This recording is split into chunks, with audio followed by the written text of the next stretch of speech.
তেনেকুৱা নহয়, তেওঁ যিহেতু নিজে এপলজি বিচাৰিছে, তেওঁ নিজে অনুভৱ কৰিছে যে আচলতে মোৰ আচৰণটো ভুল হৈছে বুলি পেলাই, তেওঁ যেতিয়া নিজে এটা ক্ষমা বিচাৰিছে, মই দেখিছোঁ বিধানসভাৰ ভিতৰত, বিধানসভাৰ বাহিৰত, তাতকৈ ডাঙৰ কথা আৰু কি হ'ব? নিজে যেতিয়া এপলজি বিচাৰে তাতকৈ ডাঙৰ কথা কি হ'ব? কিন্তু জনপ্ৰতিনিধি এজনৰ প্ৰতিটো মানুহৰ বহুত মৰম থাকে, সন্মান থাকে, সেইকাৰণে আমাক বহুত ৰাইজে আশা কৰে যাতে আমাৰ কণ্ডাক্টটো ভাল হয়, এইটোতো সাধাৰণ কথা। সেইকাৰণে তেওঁ উপলব্ধিও কৰিছে যাতে মোৰ কিবা ভুল হৈ গৈছে নেকি, সেইকাৰণে তেওঁ ক্ষমা বিচাৰিছে আৰু ভাল পাইছোঁ। জনতা পাৰ্টীৰ আমাৰ সংগঠনক শক্তিশালী কৰিবৰ বাবে আমি কেইবাটাও সাংগঠনিক কাম কাজ আমাৰ বৰ্তমান চলি আছে।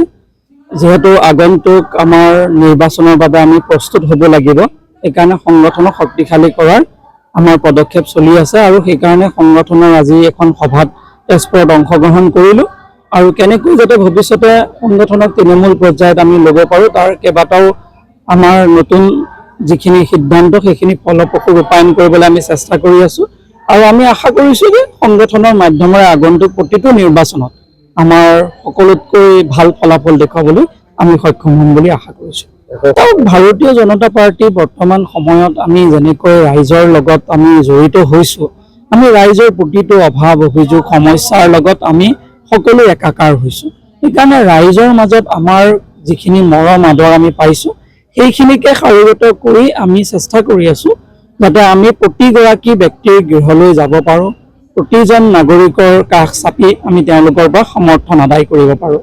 আৰু পঞ্চায়ত যিহেতু এটা গুৰুত্বপূৰ্ণ ব্যৱস্থা, পঞ্চায়তৰ মাধ্যমেৰে উন্নয়নক আমি খৰতকীয়া কৰিব পাৰোঁ, সেইকাৰণে পঞ্চায়ত নিৰ্বাচনৰ আমাৰ গুৰুত্ব সকলোতকৈ বেছি আমি গুৰুত্ব আৰোপ কৰিছোঁ আৰু আমি ভাবিছোঁ খুব ভাল ফলাফল আমি দেখুৱাবলৈ সক্ষম হ'ম, এয়া আমি আশা কৰিছোঁ।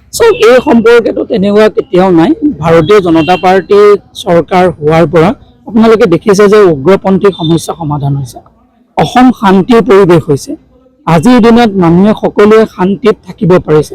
যিখিনি পৰিৱৰ্তন ভাৰতীয় জনতা পাৰ্টীয়ে কৰিব পাৰিছে সেইখিনি আগতে আমি কেতিয়াও পোৱা নাই। সেইকাৰণে কোনোবা এগৰাকী ব্যক্তি বিশেষৰ কিবা হয়তো হ'ব পাৰে, কিন্তু সাধাৰণতে যদি আপোনালোকে সকলোৱে সমান গুৰুত্ব, সকলোৱে নিজৰ অধিকাৰ সাব্যস্ত কৰিব পাৰিছে আৰু নিজৰ সকলোখিনি সাধাৰণভাৱে তেওঁলোকে নিজৰ জীৱন ধাৰণ আগবঢ়াই লৈ যাব পাৰিছে। এইটো আপোনালোকেও প্ৰত্যক্ষ কৰিছে, আমি প্ৰত্যক্ষ কৰিছোঁ। সেই সম্পৰ্কে মই অৱগত নহয়, কাৰণ মই যিহেতু সেই সম্পৰ্কে অৱগত নহয়, এই সম্পৰ্কেতো মই কোৱাটো সমীচীন নহ'ব। যিকোনো খবৰৰ বাবে যোগাযোগ কৰক 7099017330 লগতে 7099017110 নম্বৰত।